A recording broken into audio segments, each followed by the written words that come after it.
ನಡೀರಿ ಅಂತ ನೀವ್ ಹೇಳ್ಬೇಡಿ. ಏನ್ ದೌರ್ಜನ್ಯ ಮಾಡ್ತೀರಾ? ಏನ್ ದೌರ್ಜನ್ಯ ಮಾಡ್ತೀರಾ? ಪ್ರಶ್ನೆ ಕೇಳಕ್ಕೆ ತಾಕತ್ತಿಲ್ಲ. ಪ್ರಶ್ನೆ ಕೇಳುವವ್ರನ್ನ ಇವರು ತಡೆಯಕ್ ಬರ್ತಾರೆ, ದೌರ್ಜನ್ಯ ಮಾಡಕ್ ಬರ್ತಾರೆ. ನಿಮಗೆ ತಾಕತ್ತಿದ್ರೆ ನೀವು ಮಾಡಿ, ಇಲ್ಲ ಮಾಡುವವ್ರನ್ನ ಬಿಡಿ.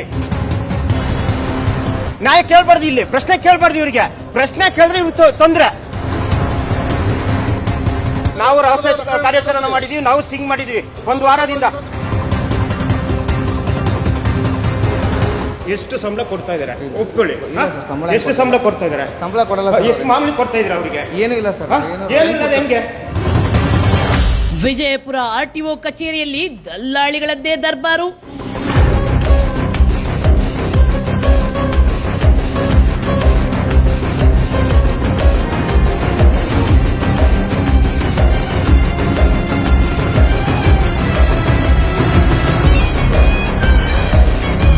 ವ್ಯವಹಾರ ಇಲ್ಲದೆ ಅವ್ನು ಯಾರು ಸರ್ ಇಲ್ಲಿ ಕೂರಕ್ಕೆ?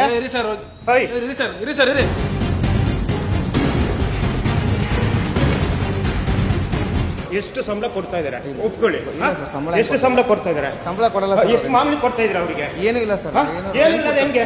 ಇದೇನು ಸಾರಿಗೆ ಕಚೇರಿನ ಅಥವಾ ಬೇರೆ ದಲ್ಲಾಳಿಗಳ ಕಚೇರಿನ ಇದು?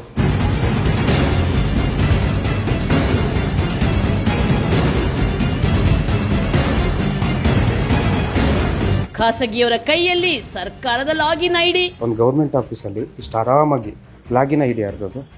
ತಗೊಳ್ಳಿ, ಲಾಗಿನ್ ಐಡಿ ತಗೊಳ್ಳಿ.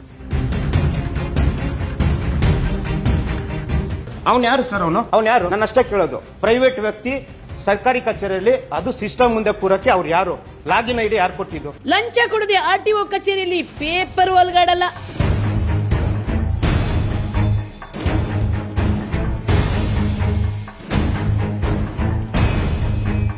ಅದೇ ಇವ್ರು ಡೈಲಿ ಬೇಸಿಸ್ ಮೇಲೆ ಹುಡುಗರು ತಗೋತಾರ. ಅವ್ರೇನು ಕಲೆಕ್ಷನ್ ಮಾಡ್ಕೋತಾರ. ಸಂಜೆ ಮುಂದೆ ಆಫೀಸರ್ಗಳು ಹಂಚ್ಕೋತಾರ. ಇದೇ ಪೂರ ಪಕ್ಕ ಇಡೀ ಕರ್ನಾಟಕದಾಗ ಭ್ರಷ್ಟ ಇಲಾಖೆ ಅಂದ್ರೆ ನಮ್ಮ ಬಿಜಾಪುರ ಆರ್ಟಿಒ ಸಾರಿಗೆ ಇಲಾಖೆ. ಪ್ರಶ್ನೆ ಮಾಡಿದ್ರೆ ಗೂಂಡಾಗಳನ್ನ ಚೂ ಬಿಡ್ತಾರೆ ಭ್ರಷ್ಟರು. ಯಾರ ಗಾಡಿಯವ್ರಿಗೆ ನೋಡಿದ್ದೀರಾ ವಿಜಯ ಟೈಮ್ಸ್? ಎಲ್ರಿದ್ದು ಬೇಡ. ಎಷ್ಟೋ ಲಾರಿ ಡ್ರೈವರ್ಗೆ ಆರ್ಟಿಒದವ್ರನ್ನ ನಾವು ಹಿಡ್ದಿರೋದು ನೋಡಿ. ಇವ್ರಿಗೆ ಒಂದ್ ನಿಮಿಷ ರೀ, ಇವ್ರು ಮಾಮೂಲಿ ಕೊಟ್ಟು ಅಭ್ಯಾಸ ಮಾಡಿದಾರ.